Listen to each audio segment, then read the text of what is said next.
So before we get going on today's content, the three amigos are the special guests, but I'm gonna do this announcement now. Oh, so look so at you. so I don't forget. So we're Perfect. pretty darn excited about this. Yeah. So many of you tune in every single Monday morning to what we like to describe as radio bronze, but we we do appreciate our loyal followers and our loyal listeners, and we just hope that you get a lot out of this. And we know so many of you are watching this later on in the week, on the social media pages, the Facebook pages, YouTube, and so forth.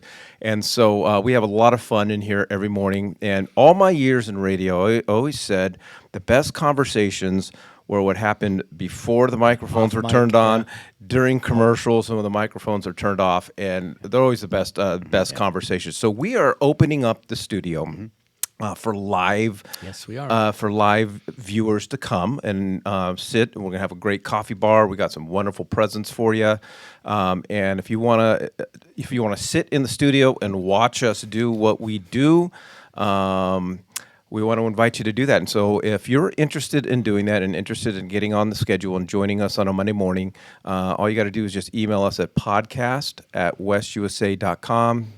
podcast@westusa.com, and we'd love to have you in here. Yeah, for sure. Room is going to be a little limited, so we'll schedule those out. So let us know what Mondays, if there's a couple that work for you. But yeah, we start at 9, so we'll have you in a little bit before. You're going to get a personal tour of Mike Weinstein's office. He's going to drive you, take you to breakfast. It's going to be a real fun one-on-one day with Mr. Weinstein. And then we're going to go up to Nick Wiedecamp's house, and we're going to jump in the pool. So bring your swimsuit.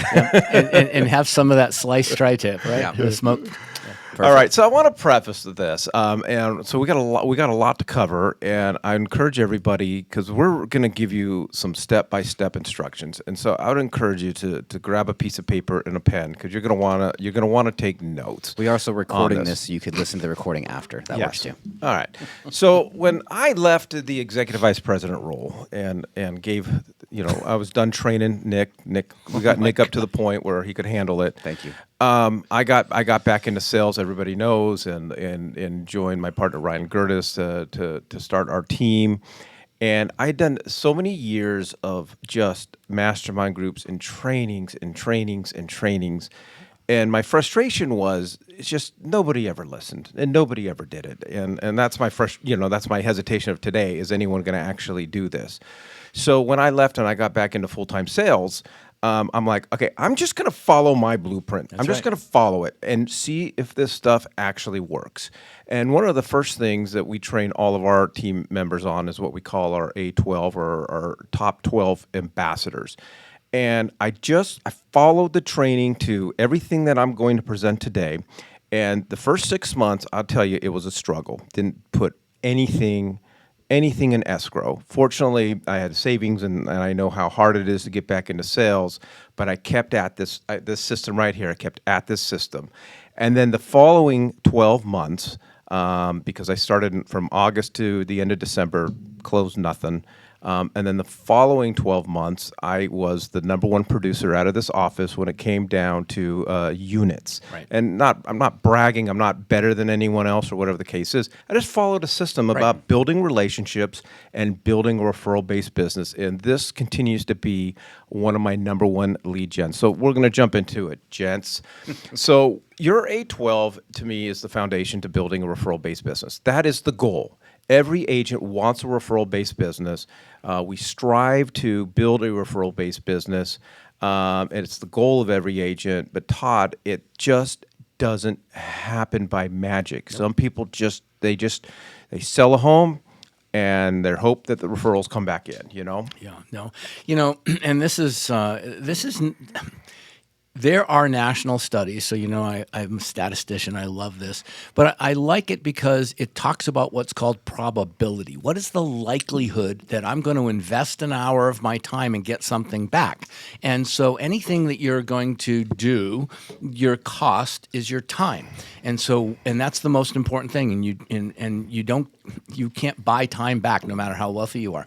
So in what this whole presentation, and I've had a chance to kind of look at it quickly with Mike. He sent it to us ahead of time. But I want you to realize that the law of probability is that if you can find a certain amount of people in your database that I don't want to ruin the rest of the presentation, but if you could identify some people in your database that you thought were the most likely to refer you some business, and you focused on those people, that's what this presentation is about today. It isn't about going out there and buying leads. It isn't about going on it, quote unquote, going on a team and being fed business. This is something that while you're on a team being fed business, learning the business, you should be doing this behind the scenes so that you end up building your own lead generation machine. And that's what this is about. So it becomes a math thing. So statistics show us that each ambassador that we work should give us 5 to 7 good leads each year. Now, each lead doesn't necessarily mean it's going to convert. They might have credit challenges, income challenges, whatever the case is. But you should be able to convert 2 to 3 of them. So if I only convert 2 of them a year, and I've got 12 people in my sphere, or my A12, that's just 24 solid closings of referral-based business. But it is going to depend on how hard you work the system. So here's how we start. I always have with my team, go out and buy a thing of index cards from Walgreens or Amazon or whatever the case is, and start making a list of everybody in your sphere of influence. But you're eventually going to pick the top 12 people in your life that you know, and the operative term here is should and could be referring you business. And some of the criteria that I use is do I have something to offer them other than real estate services? Because this becomes a reciprocal relationship. If I can help them with their business or help them with their cause, if they run a charity or whatever the case is, it becomes a lot easier. And so we all offer real estate services. So do I offer something to them other than real estate services? Do they have a business or something that I can help them grow? How socially active and influential are they? If they don't know anyone and they're not on social media, then may not be a great candidate. How much rapport do you have with them? And do they like you? Listen, I'm old enough to recognize people don't like, some people don't, and that's okay. And I have clients that don't like me, and whatever the case is, if things go wrong. So, I'm just be honest with it. Have they had a positive experience with you? And they do not need to be a past client or family member. I've been married 25 years, been in the business for 23 years, and my wife finally, 6 months ago, gave me my first referral. So she's not on my A12, and I just listed the house. But in essence, Nick, you're going to eventually be offering them a job. You're not going to be saying, hey, I'm offering you a job, but you're going to be offering them a job, and would they take it? I mean, to try to stress how important this is for every agent who might be struggling in their business is it would take the entire rest of the podcast. I will share this quickly with you. My brother and sister-in-law, they've been married for, let's say, 18 years. I've been in real estate for 14. I've been licensed for 10. They've known all about my career in real estate. My sister-in-law had a neighbor that was so good at this that when it was time for them to buy and sell and buy and sell and buy and sell as they have and refer clients, they only refer to this individual. And to the one point I would make, do they like you? They don't actually like this person, but they have done such a good job for them and for those that they've referred that they will not even second guess sending this agent their business and every person around their business because this is what they did. They went through and they just built this relationship with my sister-in-law, and they built this unbreakable bond between them. And that's what this does. It lets you build a base around that. I love the idea of doing postcards or cards because you write down every single note, because you might have people in your life that you think are really a best friend of yours that you've known forever. They think they're going to be a great referral partner, but you write all the notes down and they're actually not. So it does take time to be intentional of who you are picking to be able to build this bond with. And the other thing is you can't pick your family, they say, but you can pick your friends kind of thing. Well, in this particular scenario, you don't have to stay with the one person maybe that you initially selected either. You can defriend them. Well, in some instances. But this is there's an old-fashioned selling term that came out of the 70s that was called the law of reciprocation. And what it came down to was if you're referring business to them, they become obligated to refer business to you. Yep. So again, and whatever they're doing now, somebody might work as an hourly paid person for a particular company. That's okay. Imagine what her boss or his boss is going to think when they bring business to the company. So it doesn't have to even be their business. You just have to always be thinking about how can I make this person look good in what they do. All right. So once you've identified your 12, we call these power meets. And what we're going to do is I've identified these 12, and I am going to schedule some sort of one-on-one time. Whether, hey, I want to take you out to breakfast or lunch or happy hour or dinner, and some of my 12 ambassadors are out of state, so I do a lot of Zoom happy hours. So it's great because I don't have to drive anywhere afterwards. That's becoming a craze. Oh, I do it all the time. That's awesome. I just did one with my son who's in Japan for my birthday, and it was one of the best things I've ever done. Amen. But schedule a time to take them out. Yeah. And understand that this is part of your marketing budget. I would much rather spend $1,000 doing this than paying for social media ads all day long. When we take a look at all the different ways that we can spend money in marketing, I want you to think about that this is part of your marketing budget. And if you got a good accountant, it's a good tax write-off. And then get into it. Ask them, and you're not showing up, and this is the difference between this. For the first power meet, I'm not necessarily showing up trying to get business. I'm trying to establish this relationship. And I am going into it trying to figure out how it is that I can help them. So I asked, I want to get into their business. I want to get into their personal lives. I'm trying to determine how I can help them. And then once you determine how you can help them, then commit to it. If my hairstylist, if I'm sitting there and she's saying, hey, she needs more business, and I look at Nick's hair and I'm like, oh man, Nick needs a haircut. I do all introductions via text thread, everything. So if I'm talking with someone and they're in this line of business and I know somebody is looking for that service, I'm going to do that. I'm going to do that introduction via text or a conference call right on the spot. And I think the most important thing is we talk about it all the time, guys, the 70-30 rule. If you are talking more than 30% of the time, you are making it all about you and so forth. Well, that's where good questions come in. We've talked about that, and that's where we usually attach it. Is you're at a listing appointment, you're brand new. What do you say? You don't. You ask. You're meeting somebody. There's a brand new person that you'd like to have a relationship with. If you talk, you're out. If you ask, you're in. This is just human nature. It's the way that people build rapport.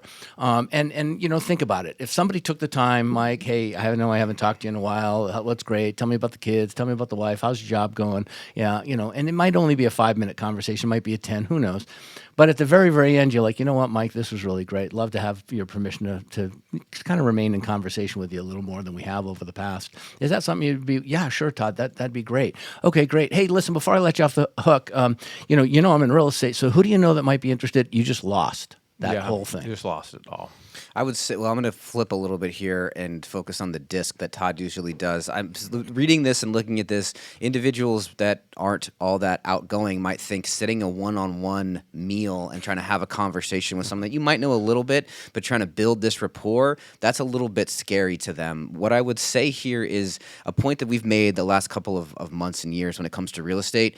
The iBuyers showed up in the mid-teens, 2014, 15, 16. It became a really big deal that the iBuyer was going to take away the real estate agent. They were going to expire us. We were going to become dinosaurs like travel agents were. COVID came in, and COVID cleared the way to show that this is a relationship business. So no matter how concerning or nervous or not something you want to go and do where you sit and build that relationship, that's how real estate agents become successful and top producing. You want to care about your fellow person. Taking the time and doing a power meet, I love the word power, it just adds that buzz to it. But sitting there and building rapport and relationships with people around you is important. And it might not become a person in your A12, but you're still building relationship with people in your sphere.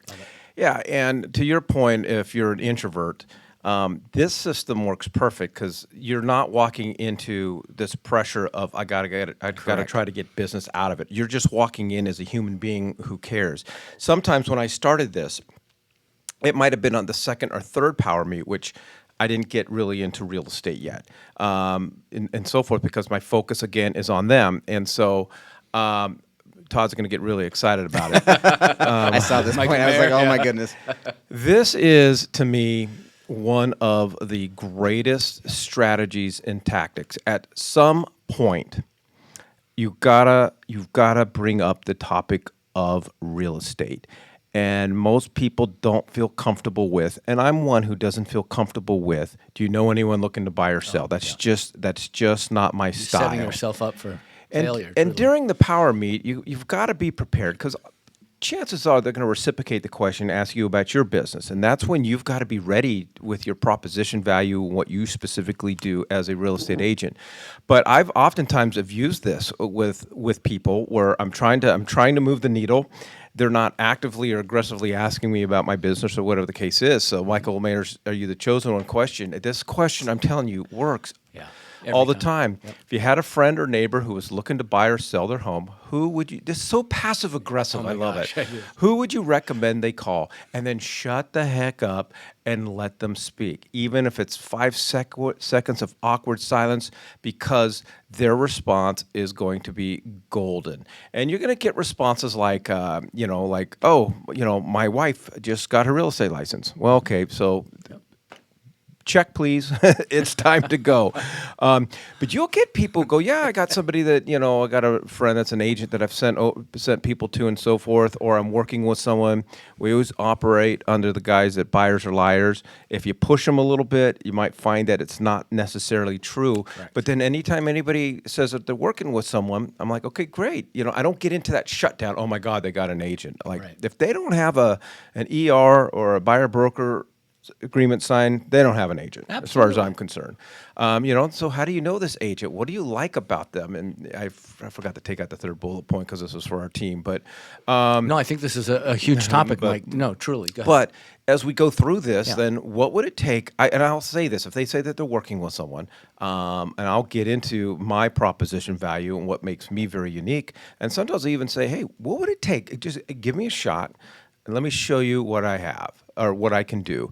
And then some people will tell me, well, of course, Mike, it's you. And then I'm like scrolling through my phone. I'm like, I haven't seen any introductions. So No, yeah. Nick, you want to lead off on this one? Or I mean, I would just say nothing is forever. If you're having a conversation with someone, you ask that question, which I think is important, and they say that they already have an agent, they already have someone that they trust in this realm. I mean, I don't know if I would push too hard in that situation. Everyone's going to be a little bit different there, but keeping that relationship open, not shutting down, like Mike said, the conversation, be like, well, now you're a waste of my time. Having that person, if you feel truly that they are a good referral source for your business, just keep them around, because things happen, things change. Being that consistent friend, that consistent voice, someone who still is going to maybe help if you feel like they're the best whatever in your business, in your world, you're still going to refer them, possibly business, but you don't have to necessarily ask for it until that time comes. and that's why, when I was first taught this, the person that taught it to me was called the spider. And it was, you're in the center of your business, you Inc. And then each of the little legs of a spider, I know, there's only 8, but in many cases there's 80. You were to write down the name of a field, a profession. And then you were to try to look at your database and find out who, what did everybody do. And so it was more passive, and yet, and I'm a pretty outward person when I want to be, but I had a lot of people in my database. I knew a lot of people, and I wasn't really yet prepared to identify the ones I wanted to start creating rapport and relationships with. So what I did is I found out what everybody did for work, and then I started referring business to them. And then over the very short period of time, if you're not getting anybody who says, hey, thank you, and you're the one, though, please remember, you can't just send somebody to somebody. Mm-hmm. You've got to Mike's point earlier in the presentation, you've got to make that introduction. Mm-hmm. yeah, so and one of the lines that my partner uses all the time, and our entire team uses it now because it's brilliant. Instead of really saying what would it take to be your guy or gal, we just say, hey, what would it take? All we want is a seat at the table. Just give us a seat at the table, and then you can make the decision from there. I like it. All right.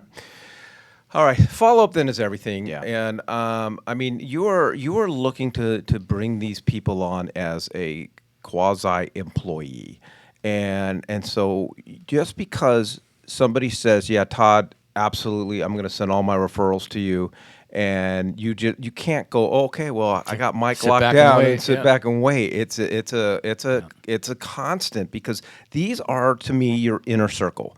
So and I send thank you cards. I actually got physical thank you cards that I'll send following the first one. And make sure that I'm connected with them on social media so that I'm top of mind. I remain active with them without being creepy. You don't want to be obvious by commenting on everything. And then this is so important: deliver on your deliverables. If you end a meeting and you've committed to sending them something, send them something. And then with this is these are the 12 people that I am following up with every single month. Sometimes it's an in-person meeting. Sometimes it's golf and lunch. Sometimes it's a simple just pick up the phone. Sometimes it's a video text. But I'm in front of them every single month. And then I treat them like a precious employee, because if after 10, 11 months, nothing's happening, it might be time to fire them. And your top 12, I've learned, it's about a 3-year process. People will be coming in and out, and you'll have 12 people, but you have a weak link, and then you're working with a new buyer, and right before the close of escrow, you've already gotten 2 leads from them. But this is it's just a constant. They are my top 12, and they're my, we did the 12 because we call it the Jesus principle, because we want to make sure everybody understands that this is not a perfect system. So as we know, not to get religious, Jesus had 12 disciples, and even he lost one, right? Yeah. And so, but they're the inner team. Yeah, and your anybody who knows you, Mike, knows your past pastor experience, and so that only is common to have those things as a foundation for moving forward. And thanks for sharing that, by the way. But here's the thing I'd like to just say about this is introverted people that we talked about before. So you do the DISC, WestUSADisc.com, and you go and you take it. You got the disc. And you got the 7 levels Yeah. of communication all in one podcast. I know, this is utopia. You should go home and take a nap. Day's done. Yeah, but again, if you think about that though, if you're a driver, then obviously you wake up every morning just to get it done. If you're an influencer, the higher I person, you love people, then you wake up every morning and you just want to meet somebody new, or you want to see somebody that you haven't seen in a while. I mean, you just wake up and you just if you feel that.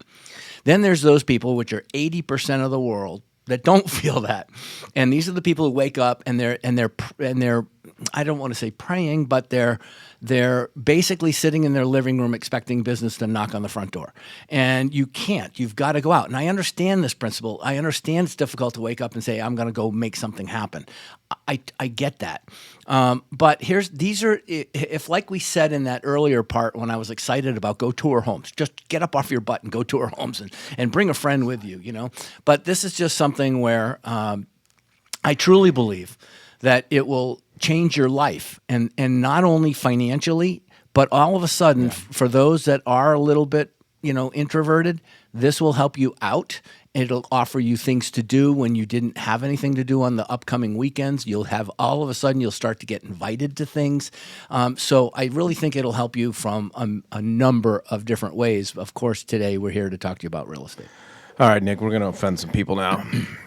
All right, it's all about your CRM. Yeah. So I just tell people, if you're not using a CRM or not going to use a CRM, I would tune out now.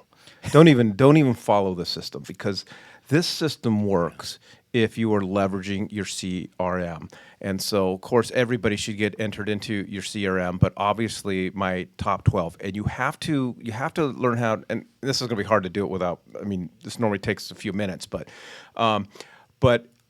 categories and tags and of course Wise Agent, I should change this, is source and categories. But for me, every single ambassador is lead source has A12. So I can look up at any single time all of my A12s, and then every single person in my my A12 list has got a tag that's A12 and then their last name. Yeah. So I can at any time find out how many leads each one of my A12s have sent me for that year, and that's how I judge whether it's working or not. And then, of course, when I go in, make notes, I set a task after each entry because I need to follow up with them each and every single month. So I want to break this down really quickly because the main reason why you have to leverage your CRM is this is not a short-term game. This isn't throwing $100, $50, $500 into a lead gen system and hoping that you're going to get quality leads. You are spending literally years building this A12. You're cultivating good relationships, and if you're not keeping your CRM up to task with this, you're wasting your time. The source specific. So what Mike's saying, source. Everyone who's using a CRM, you should be using it where you're going to type in whatever your lead referral business is. So let's say you buy online leads, and let's say you use Google to do that. Google is a source. What Mike is saying here is Weinstein, Weedy Camp, Menard, these are part of your A12. These are the sources. So back to the previous slide when it said follow-up, how do you know how many leads that you've been sent from each one of your A12? It's because your CRM is going to tell you that. And so before you fire any of your A12, you're looking at your CRM. How many times have you connected with that person? Maybe you have missed a deliverable, but if they are giving you good leads, you're using your CRM to track all of that. If you're not, it's going to be real hard to actually be successful here. All right, and this is my favorite one. This is where you bring it all together. This is how you take one referral and blow it up. And this is we do this to the letter of the law with ours. I celebrate the referrals. Yeah, So you have to. if Nick, if you send me a referral and they don't qualify and they're got crappy credit, I'm gonna still appreciate you and maybe $25 Starbucks gift card or whatever the case is. But if you send me a referral and I take that referral to the closing table, we're going to have some fun. But one of the things that I do is when you send me a referral, I'm keeping you in the loop during the entire process. So first of all, Nick's going to know that he's going to send me Todd via text. So he's going to see my immediate interaction. And then I'm going to be like, hey, Nick, I just got the Menards qualified and we're going to go look at homes this weekend. Hey, Nick, we just got done looking at homes. We're making an offer on this house. Hey, Nick, we just got this offer accepted. Going through the entire process. Because nobody gets sick of that. They feel good that they are helping their friend. And you are so top of mind during that 30, 45, 60 day. And then if we get to the closing table, I am taking Nick and Shauna out to a very expensive steak dinner. We call it the Pavlov's dog thing. Learning, it involves pairing a stimulus with a conditioned response. I want Nick and Shauna to feel really good about it. And I'm telling you, if Nick sends me someone and I make $10,000, I will happily drop $600. I'll do it every single day. Just give me 10 grand every single day. Perfect. And so I'll take them out to dinner. So here's the broker disclosure. In the state of Arizona, a real estate agent, it is illegal for a real estate agent to do anything for a consumer for the purpose of a closing. So again, but think about what we're talking about. We're not talking about rewarding a stray dog. We're talking about building a series of relationships with particular people that have you having all of these activities already with them, like potentially going to dinner, whether it's breakfast or whatever, as Mike's previously said, and then they close something, and now you take them to dinner, which is not out of what your relationship with them has been. It just might be at Mastro's instead of at Burger King. Right. So again, you have to be very, very cautious when you look at this. West USA with this slide is not telling you it's okay to pay a consumer on a closing because they referred the business to you. This is a referral business. This is a referral machine that you can create. And get this, it's 12 people. It's not, and it's reasonable to have a relationship with 12 people to this magnitude. So I just felt it was important to make sure that we provided the disclosure for everybody. But this is not the general consumer. These are people that are your friends. Right. And this is what's going to happen. Once, Danielle Kennedy was an author in the 80s. She wrote a book on that people won't care how much you know until they know how much you care. That was her tagline.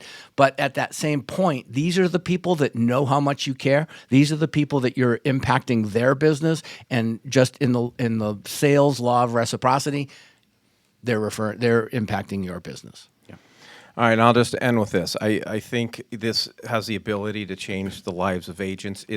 We all know that the secret is building referral-based business, and it's always best to have a system behind it. I do want to warn people that this system takes time. Yes, it does. It takes time. But I'm now five years in, and they're the greatest text messages I get a couple times a month. Hey, Mike, or hey, Ron, I want to introduce you to my real estate agent in Arizona, Mike. Mike and Ryan are the best, and they're going to help you. Those are they're the easiest closings. That's how you want to build your business, but it just takes time. I know that was a great close. I apologize, but That's all right. I would be remiss if I didn't mention I Found Agent, only with the understanding that as you're building this lead generation business, you can't let people forget between now and that time that you're in real estate. So I don't care if it's your sister, your cousin.